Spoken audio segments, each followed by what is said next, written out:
4장 보겠습니다.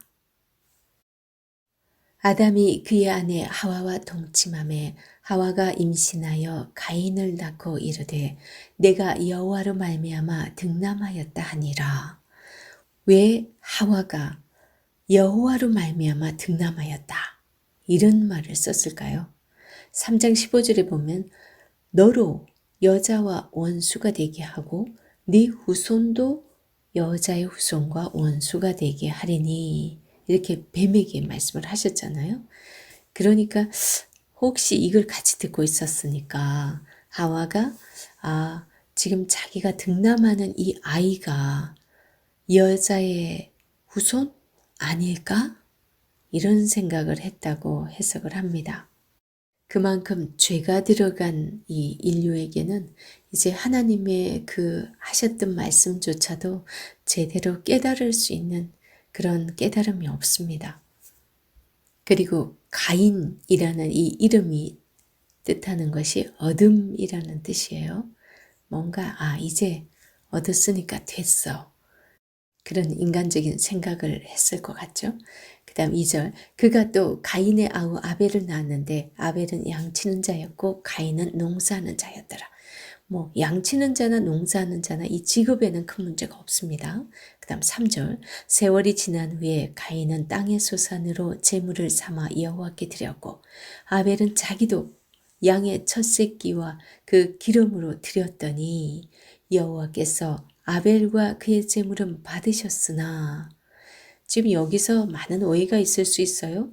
지금 가인은 땅의 소산, 그러니까 농산물 같은 거 드렸고, 그 다음 아벨은 양의 첫 새끼와 그 기름으로, 그러면 첫 새끼와 그 좋은 것으로 드렸다. 그랬기 때문에 더 좋은 제물이어서 그러나 이렇게 해석을 하면 절대 안 됩니다.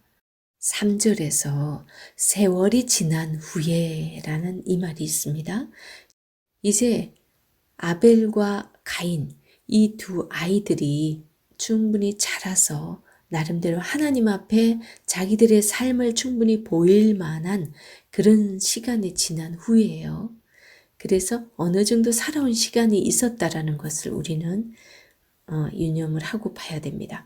그 다음에 두 사람이 하나님께 나아간 부분을 이렇게 비교해서 말씀을 하고 있습니다. 아벨과 그의 제물은 하나님께서 받으셨고 5절에 보니까 가인과 그의 제물은 받지 아니하신지라. 분명히 여기서는 제물의 문제가 아닙니다. 아벨과 그의 제물, 가인과 그의 제물. 제물이 문제가 아니다라는 건 우린 또 어떻게 할 수 있냐면 레위기에서 분명히 모세를 통해서 한 그 제사법 중에서 소제라는 게 있어요. 그건 곡식으로서 드리는 제사를 소제라고 하거든요. 그러면 곡식을 가지고서도 하나님께 나아가서 제사 드릴 수 있어요. 그거 하나님께서 다 연락합니다. 그러면 지금 이거 농사진 거 가인이 갖고 왔다고 하나님께서 안 받으시고 절대 그게 아니라는 거겠죠. 자, 아벨과 가인의 제사에 대해서 성경 몇 부분에서 말씀하고 있는 게 있어요.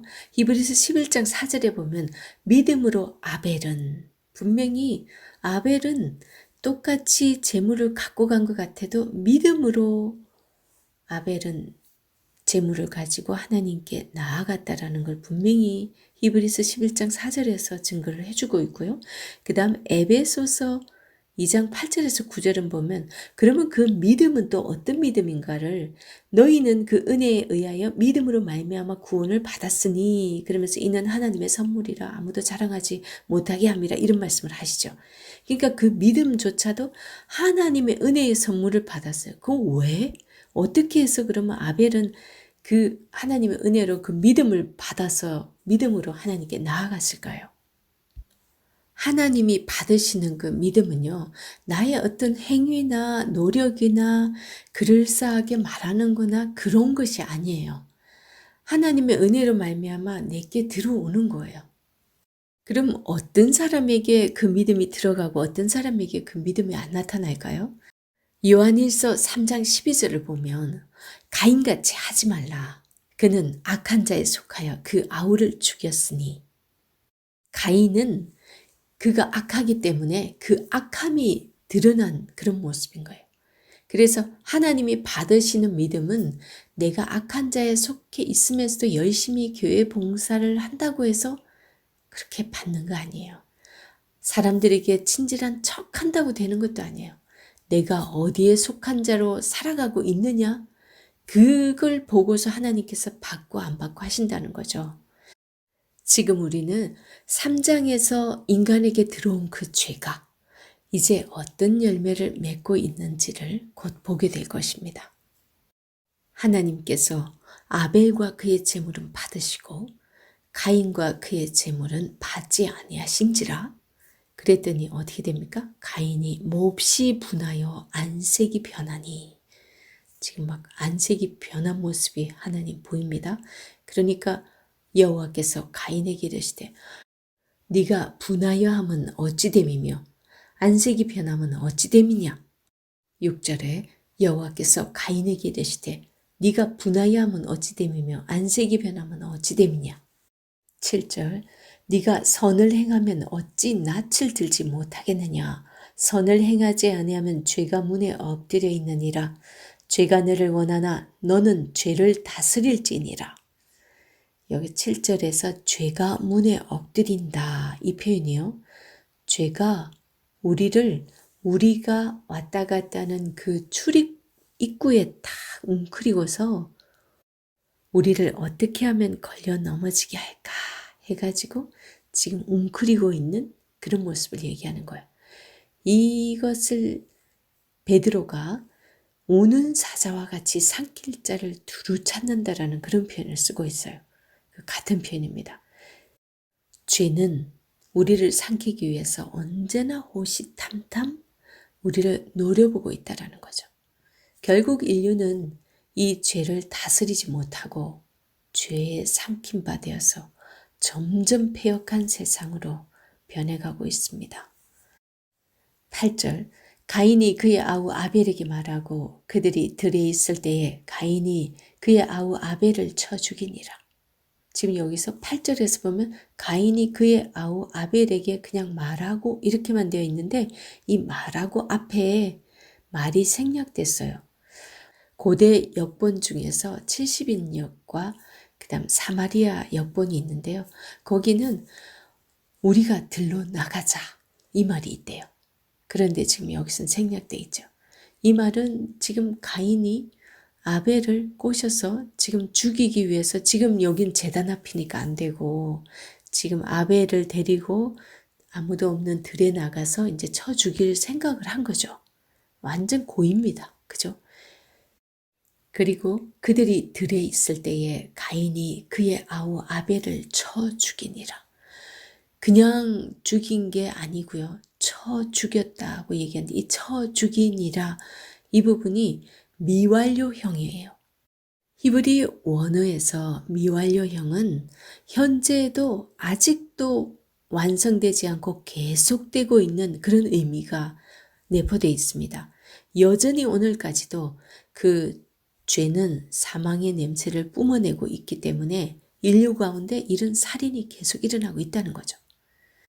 하나님께 자기는 예배 드린다고 드렸는데 자기 예배를 받지 않았다고 사람을 죽이는 일까지 생겼어요.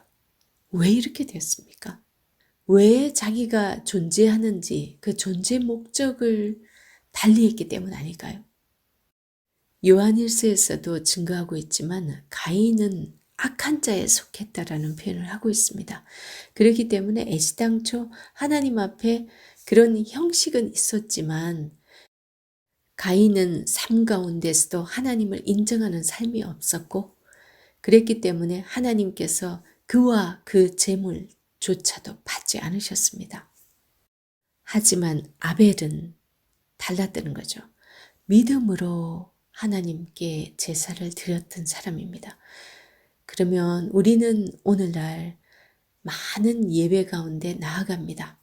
그럼 아벨의 예배를 드리고 있는지 가인의 예배를 드리고 있는지 우리 삶도 한번 돌아봐야 됩니다. 과연 내가 예배의 자리에 앉아있지만 주일날 외에 나머지의 삶이 과연 내 모습이 어떠한지 그 모습을 과연 하나님께서 받으실 수 있을 것인가?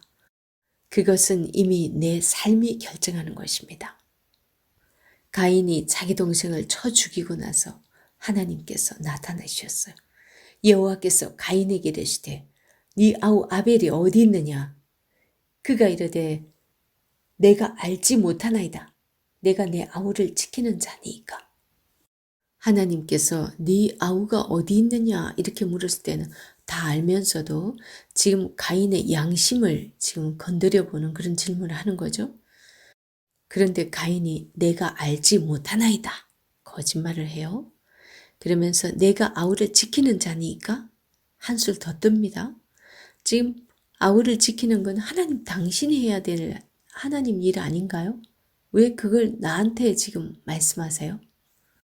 악인의 특징입니다. 항상 다른 사람에게 책임 전가를 하고 그리고 뻔뻔합니다. 이 가인의 모습이 바로 우리 인류의 모습입니다. 하나님께서는 레위기 19장 16절에서는 내 이웃의 피를 흘려 이익을 도모하지 말라고 분명히 말했어요. 그런데도 수많은 인류들이 지금 어떻게 살아가고 있습니까? 내 이웃을 어떻게 해서 그들의 그 호주머니에 있는 돈을 끄집어내게 하기 위해서 그 사람들의 건강을 해치든 그 사람들에게 해가 되든 말든 나만 돈 많이 벌면 된다라는 그런 걸로 지금 얼마나 인류에게 해악되는 많은 제품들을 만들어내다가 걸리고 공장에 폐수를 몰래 강물에 내려보내다가 걸리고 그런 일들이 매스컴을 통해서 많이 듣지 않습니까? 그런 모습들이 바로 지금 이 가인과 같은 악인의 모습이에요. 그렇게 살아가면서 번 돈을 하나님 앞에 헌금이라고 가져온다고 해서 하나님께서 그 헌금 받으시겠어요? 10절에 이르시되 네가 무엇을 하였느냐? 네 아우의 핏소리가 땅에서부터 네게 호소하느니라. 지금 아벨을 죽여서 땅에 묻은 것 같아요. 그러니까 11절 땅이 그 입을 벌려 네 손에서부터 네 아우의 피를 받았은즉 네가 땅에서 저주를 받으리니 네가 밭을 갈아도 땅이 다시는 그 효력을 네게 주지 아니할 것이요 너는 땅에서 피하여 유리하는 자가 되리라. 왜 땅을 저주했을까요? 지금 가인이 농사꾼이에요. 그 농사꾼에게 땅이 저주를 받으면 언근기가 나오고 그러면 농사를 지을 수가 없죠. 열매를 맺지 못하잖아요. 소산을 얻지 못하면 어쩔 수 없이 떠돌이 생활하거나 다른 데서 무슨 장사를 하거나 그러면서 살아야 되겠죠. 그래서 이것이 하나님이 내린 형벌입니다. 아담과 하와에게 내리는 형벌과 좀 비슷하죠. 그 후로 가인은 남을 밀어내고 탈취하는 그런 삶을 사는 쪽으로 가게 됩니다. 그런데 13절 가인이 여호와께 아뢰되 내 재벌이 지기가 너무 무거우니이다. 죄벌이 무겁다. 가인은 지금 자신이 한 그 일에 비해서 자기 죄벌이 너무 과하다라고 지금 말을 하고 있는 거예요. 솔직히 사람을 죽였으면 마땅히 죽어야죠. 사형감인데 지금 이런 태도를 보이는 그 자체가 얼마나 뻔뻔한지 지금 우리 알 수 있잖아요. 하나님께서는 그런데도 불구하고 그를 죽이지 않습니다. 죽이지 않고 집행유예를 선고합니다. 하나님께서 바로 죽이지 않고 집행유예를 선고하는 이유가 뭘까요? 그에게 회개할 기회를 주는 거였겠죠. 마치 지금까지 몇천 년 동안 하나님께서 이 인류를 다 쓸어버리고 싶지만 다 죽여버리고 싶지만 오래 참으시고 집행유예 기간을 허락하고 계신 것처럼 말이죠. 하나님의 심판이 그렇게 더딘 것은 모든 사람들이 다 회개하고 돌아오기를 원해서 하나님께서는 그 집행유예 기간을 길게 지금 주고 계시는데도 그것도 모르고 인류는 더욱더 타락의 길을 가고 있으니 얼마나 그 마음이 답답하실까요? 가인이 계속해서 말합니다. 주께서 오늘 이 지면에서 나를 쫓아내시온즉 내가 주의 낯을 배웁지 못하리니 내가 땅에서 피하며 유리하는 자가 될지라. 무릇 나를 만나는 자마다 나를 죽이겠나이다. 나를 만나는 자마다. 이것 때문에 참 많은 말이 많았습니다. 그죠? 원어에는 그런데 사람이 아니고 모든 피조세계를 일컫는 그냥 나를 만나는 것들, 그렇게 해석을 해야 돼요. 하지만 이 부분에서 우리가 간과하지 말아야 될 것은요, 성경이 역사의 그 모든 전부를 다 기록하고 있지 않아요. 하나님께서 그 수많은 그 역사를 다 기록하지 못하고 딱 필요한 거, 우리에게 주고자 하는 그 메시지가 있는 부분. 지금 이거는 인류의 타락이 어떻게 됐고, 그 다음에 그 이후에 그 자손이 태어났는데 자손이 이 모양인 것을 지금 오히려 동생을 쳐 죽이는 살인을 하는 이 장면들을 말씀하기 위해서 가인이 태어나고 가인 다음에 아벨이 태어난 걸 얘기한 거지. 그 이전에 얘가 완전 첫째로 태어났다. 그 이전에는 아예 아이를 낳지 않았다? 이건 아니에요. 이걸 두고서 아담과 하와가 만들어지기 전에 다른 사람들이 있었어. 아담과 하와도 그 중에 일부일 뿐이야. 이렇게 생각하는 정말 비성경적인 얘기는 들으시면 안 됩니다. 4장에서 분명히 아담이 그의 아내 하와와 동침함에 하와가 임신하여 가인을 낳고 이르되, 그냥 임신하여 가인을 낳았다 뿐이지 그 수많은 임신 중에서 이 가인이 태어난 거하고 아벨 태어난 거하고 그걸 지금 첫째 아들, 가인이구나. 둘째 아들이 아벨이구나. 이렇게 생각하면 안 된다는 거예요. 그런데다가 원어에서는 피조세계 전체를 일컫는 그런 것으로 나를 만나는 자마다가 아니라 나를 만나는 것들마다 지금 모든 피조세계들이 부메랑이 되어서 자기의 그 죄로 인해서 인간의 탐욕과 죄악으로 인해 황폐된 이 피조세계가 부메랑이 되어서 인간을 병들게 하고 오히려 인간을 공격하고 인간을 죽게 만드는 그런 오히려 인간을 위협하는 존재가 된 그 모습들인 거죠. 그런데 하나님께서는 자비의 하나님께서는 이 가인의 말에 또 마음이 약하여 15절에 여호와께서 그에게 이르시되 그렇지 아니하다. 가인을 죽이는 자는 벌을 7배나 받으리라 하시고 가인에게 표를 주사 그를 만나는 모든 사람에게서 죽임을 면하게 하시니라. 가인에게 분명히 하나님께서 뭔가 표시가 될 만한 사람들이 알아볼 수 있는 표가 될 만한 가인의 표를 줬어요. 여기서 표라고 되어 있는 이 히브리어가 오트인데 오트는 사람들이 봤을 때 저 동생을 죽인 자구나 이런 부끄러움의 표시였을 것으로 봅니다. 그런데 여기에 사용된 이 오트가 다른 성경에서 보면 표적, 또 심판의 표, 어떤 징표 이런 걸로 함께 사용이 됐어요. 그래서 우리는 이 표는 부끄러움의 표시이자 이 죄인이라는 그 표시이자 그러면서 사람들이 그를 죽이지 못하게 한 거니까 하나님의 보호의 표시라고 그렇게 해석을 합니다. 하나님은 그에게 이렇게 하나님의 자비의 표시로서 그 표를 허락해 주지만 마치 하나님의 자비가 그것을 받아들이는 자에게는 그게 자비가 되지만 그렇지 않은 자에게는 오히려 그것이 못마땅하고 불편한 것으로 나타나기도 합니다. 그래서 16절 이 가인의 자손에 대한 부분들이 16절부터 소개가 되는데요. 가인이 여호와 앞을 떠나서 에덴 동쪽 놋 땅에 거주하더니 그럽니다. 이게 지금 가인이 하나님 앞을 떠났어요. 그런데 에덴 동쪽 놋 땅에 거주했다라고 얘기하는데 여기 놋 땅은 아담이 쫓겨난 곳입니다. 가인에게 하나님께서 내린 형벌은 유리하며 사는 것입니다. 그런데 중요한 것은 그가 성을 쌓습니다. 아내와 동침함에 그가 임신하여 에녹을 낳은지라. 가인이 성을 쌓고 그의 아들의 이름으로 성을 이름하여 에녹이라 하니라. 지금 에녹을 낳은 후에 지금 성을 쌓습니다. 성을 쌓는다라는 그 의미는 내 운명은 내가 책임져. 내가 내 삶을 알아서 책임지고 살 거야. 그런 의미도 되고, 그 다음에 성을 쌓는다는 것은 외부와의 단절입니다. 그죠? 단절을 의미하기도 하죠. 그래서 이 가인이 성을 만든 것이 지금 인류에 있어서 도시가 만들어진 그 기원이 됩니다. 창세기에서는 여러 기원이 나온다고 했습니다. 죄의 기원을 우리가 봤고요. 도시가 생겨난 기원이 또 나왔습니다. 18절 에녹이 이랏을 낳고 이랏은 무후야엘을 낳고 무후야엘은 무드사엘을 낳고 무드사엘은 라멕을 낳았더라.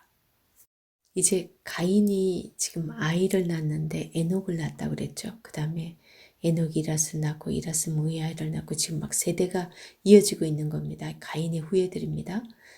이제 라멕을 낳았더라. 지금 라멕에게서도 무슨 하실 말씀이 있으신 거예요.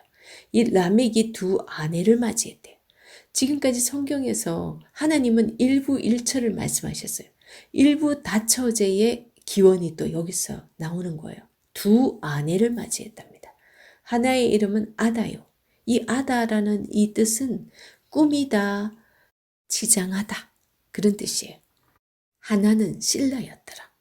지금 한 사람이 그렇게 꾸미고 치장해서 자기를 과시하고 있으니 다른 한 아내가 얼마나 마음이 힘들었으면 그 이름이 어둠, 그림자 이런 뜻이에요.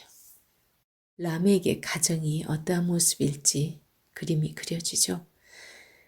20절에 보면 아다는 야발을 낳았으니 그는 장막에 거주하며 가축을 치는 자의 조상이 되었고 그의 아우의 이름은 유발이니 그는 수군과 퉁소를 잡는 모든 자의 조상이 되었으며 지금 가축을 치는 자 이것도 야발 여기서도 이 첫 시초가 나오죠. 그 다음에 또 유발이 또 퉁소를 잡는 모든 자의 조상이 되었다. 이건 또 악기에 대한 기원이 됩니다. 그죠? 악기를 다루는.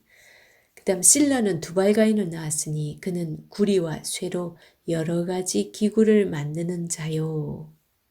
두발가인이 만든 이 여러 가지 쇠로 만든 기구인데 이것은 히브리 원어로 봤을 때 아주 날카로운 것을 만들었다고 쇠로 날카로운 것을 만든 걸로 나와요. 그렇다면 그것은 무기였을 것으로 봅니다. 그렇다면 이미 이때부터 분쟁과 전쟁이 있지 않았을까? 어차피 지금 성을 쌓았다는 것은 다른 민족들이 쳐들어오지 못하도록 했으니까 그걸 지켜야 되니까 지금 무기를 또 만들어서 사람들이 쳐들어오지 못하도록 지금 그런 장치를 하고 있는 모습이죠. 이미 분쟁이 시작됐다라는 걸 알 수 있습니다.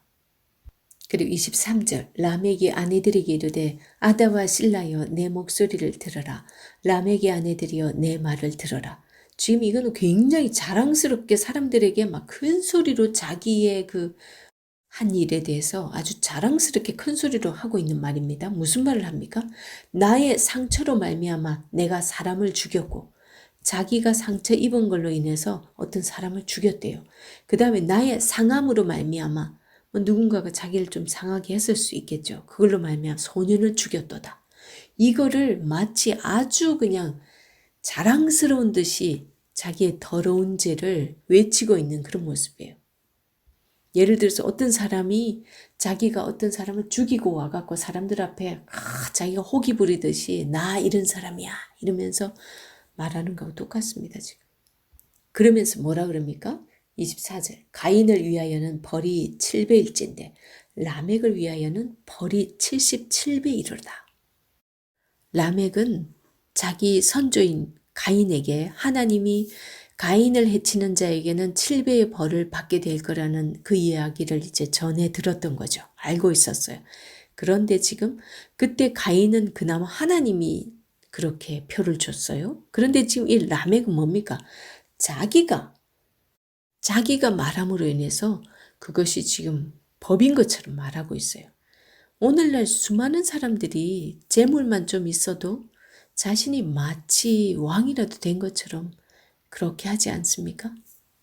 그래서 부자들의 그 갑질 논쟁들이 한동안 굉장히 매스컴의 핫 이슈가 됐었습니다. 라멕이 어느 정도 경제력도 생겼고 아주 힘이 있는 그런 사람이 됐다라는 걸 어디서 알 수 있냐면요.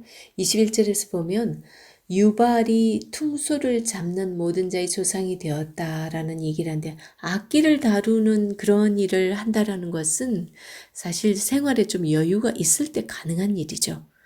그래서 지금 라멕은 자기가 성을 쌓고 그렇게 아내도 둘을 두고서 막 떵떵거리고 그렇게 살 정도로 나름대로 경제적으로 아주 부하게 된 그런 삶을 사는 거예요. 그러니까 지금 다 눈 아래야. 자기가 왕이야. 자기가 말하면 그게 다 법이 되고.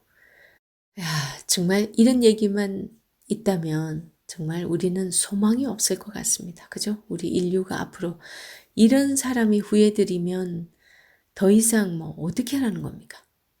그런데 정말 감사하게도 하나님은 소망을 살짝 보여주고 계십니다.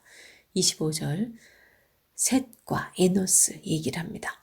아담이 다시 자기 아내와 동침함에 그가 아들을 낳아 그의 이름을 셋이라 하였으니 이는 하나님이 내게 가인이 죽인 아벨 대신에 다른 씨를 주셨다 함이며 셋도 아들을 낳고 그의 이름을 에노스라 하였으며 그때에 사람들이 비로소 여호와의 이름을 불렀더라. 아담이 셋을 낳습니다. 아벨 대신에 다른 씨를 주셨다. 아벨이 하나님 보실 때는 믿음으로 그가 제사를 드렸고 하나님께서 아벨과 그의 제물을 받으셨잖아요. 그 아벨 대신에 셋을 주셨다라는 거죠. 그래서 셋도 아들을 낳고 그의 이름을 에노스라 하였으며 그때의 사람들이 비로소 여호와의 이름을 불렀더라. 바로 이게 키포인트입니다. 그때의 사람들이 비로소 여호와의 이름을 불렀더라. 하나님의 씨가 지금 여기 태어나고 있다라는 증거인 거죠. 24절까지만 봐도 세상은 온통 가인의 후예들로 가득 차 있는 것 같은데 그 가운데 하나님께서 여호와의 이름을 부르는 사람들을 이렇게 숨겨놓고 이어가게 하신다는 거. 그런데 참 이상하게도 가인의 후예에도 라멕이 있고요. 셋의 후예에도 라멕이 있습니다. 이름이 똑같이 있어요. 그런데 셋의 후손인 이 라멕이 누굴 낳는지 아세요? 노아를 낳게 됩니다. 그러면 이제 조금 그림이 이어지시죠? 이렇게 해서 하나님은 죄를 범한 인간이 살아가는 모습을 이렇게 우리한테 말씀을 해주고 인간이 얼마나 죽을 짓만 하고 살아가는 존재인지를 이렇게 드러내 줍니다. 그 기원을 보여주면서 이랬다. 지금 이 모습이 너희들 속에서도 많이 보이지? 우리가 생각하게 합니다. 그런 인간이 점점 하는 짓을 하나님은 너무나 오랫동안 참으시면서 보고 계십니다. 인류가 그런 파멸을 향해 달려가는 그런 모습을 보면서도 오래 참으시는 것은 아직도 주님께로 돌아오지 못한 그 하나님의 자녀들, 하나님의 씨, 그들이 속히 돌아오기를 기다리기 때문일 거라고 봅니다.